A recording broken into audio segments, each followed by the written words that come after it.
এবং সজল ঘোষ যে অভিযোগ করলেন সেই অভিযোগের সত্যতা তিনি বারবার দেখা যাচ্ছে Surendranath law college students union, department of commerce এবং ইউনিয়ন রুম যদি এটা হয় তাহলে কমন রুম, এবং আরও একবার তিনি ঢুকছেন, আরও একবার তিনি কমন রুমে ঢুকছেন। এটা কি ইউনিয়ন রুম?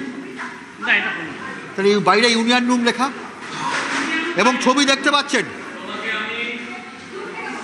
আমি কটা জিনিস দেখাই, দাদু খায় নাতি খায়, সুদীপ এই জায়গাটা দেখো, দাদু সুদীপ বন্দ্যোপাধ্যায়, হ্যাঁ ছেলে দেবাশিস বন্দ্যোপাধ্যায়, সরে যাও, নাতি শিবাশিস বন্দ্যোপাধ্যায়। আর কেউ বলবেন না যে ওনাদের সন্তান নেই, পুরো ফ্যামিলি আছে, পুরো ফ্যামিলি। দাদু খায় নাতি খায়, দাদুও খাচ্ছে কলেজ থেকে, নাতিও খাচ্ছে কলেজ থেকে। আচ্ছা, ওপরে ওই সুইট, হ্যাঁ ডবল বেডরুম, কোথাও বাবা যায় কোথাও ছেলে যায়, হ্যাঁ সেখানে দাদু যেতে পারে, বলতে পারবো না। এই যে বলা হচ্ছে এটা কমন রুম, মানে বাইরে থেকে বলা হলো, আমি বুঝতে পারছি না, ইউনিয়ন রুমও লেখা আছে, কমন রুমও লেখা আছে। আচ্ছা, সেখানে নেতা নেত্রীদের ছবি, মানে অন্য দলের। আরে ভাই, আমি বলছি ক্ষুদিরাম আরেকবার ফাঁসিতে ঝুলে পড়তেন। দেখুন ক্ষুদিরামের সাইট, আর দেখুন, হ্যাঁ এই বলছি এই সুরেন্দ্রনাথ কলেজের বর্তমান বাবার সাইট, বিবেকানন্দ। হ্যাঁ, এদের মুখে লাথি মারা উচিত, এদের মুখে লাথি মারা উচিত। দেখুন ওখানে আছেন রবি ঠাকুর, হ্যাঁ, আর দেখুন তাদের চেহারা দেখুন আর এদের চেহারা দেখুন। বলছে তোমার অবদানের কাছে সবই তুচ্ছ।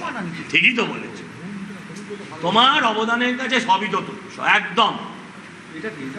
এই প্রিন্সিপাল থেকে শুরু করে এখানকার সমস্ত যারা অ্যাডমিনিস্ট্রেটিভ স্টাফ তারা প্রত্যেকে জড়িত। চলো। সজল ঘোষ একের পর এক বিস্ফোরক অভিযোগ করছেন, এবং সত্যিই তো একটা কমন রুম, সেখানে রাজনৈতিক নেতাদের ছবি থাকবে কেন?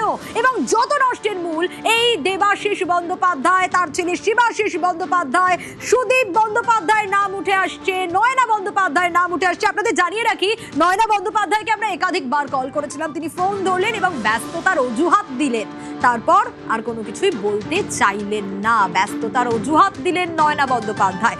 এই নয়না বন্দ্যোপাধ্যায়, সুদীপ বন্দ্যোপাধ্যায় তারা উদ্বোধন করতে গিয়েছিলেন এই যে বেডরুম, তার উদ্বোধন ছিল টেরেস ফ্যাসিলিটির নামে। আর টেরেস ফ্যাসিলিটির নামে যখন উদ্বোধন হলো, তারপর সেখানে বেডরুম, ঝাঁ চকচকে বেডরুম, অ্যাটাচড বাথরুম, আর তার সঙ্গে কি পাওয়া গেল? ক্লাসরুমের অবস্থাগুলো যদি দেখা যায়, সেই বেডরুমের কাছে ক্লাসরুমের অবস্থা তুচ্ছ। যেখানে শিক্ষা দেওয়া হয়, যেখানে পড়াশোনা হয়, সেখানকার ছবি দেখলে সত্যি চোখে জল আসে। কমন রুম, যেখানে রাজনৈতিক নেতাদের ছবি, সেখানে ক্ষুদিরামের ছবির সাইজ আর নেতাদের ছবির সাইজ দেখলে সত্যি চোখ কপালে উঠবে। সোশ্যালে কোটি কোটি টাকার ডিলিংস। আমি একটু আবারও অভিজিতের কাছে যাব। অভিজিৎ, 140 বছরের পুরনো একটা কলেজ, স্বাধীনতা সংগ্রামী সুরেন্দ্রনাথ বন্দ্যোপাধ্যায় যিনি এই কলেজ প্রতিষ্ঠা করেছিলেন, সেই কলেজের গরিমা, সেই কলেজের ঐতিহ্য সবটা নষ্ট করে দিয়েছে এই দেবাশিস বন্দ্যোপাধ্যায়ের মতো লোকেরা।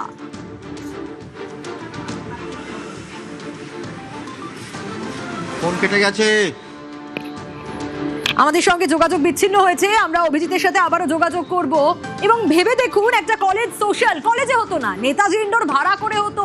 কে কে সেখানে আসেনি পারফর্ম করার জন্য? বড় বড় নামি দামি শিল্পীরা এসছেন, তারা আসবেন কারণ অত অত টাকা তারা পেতেন।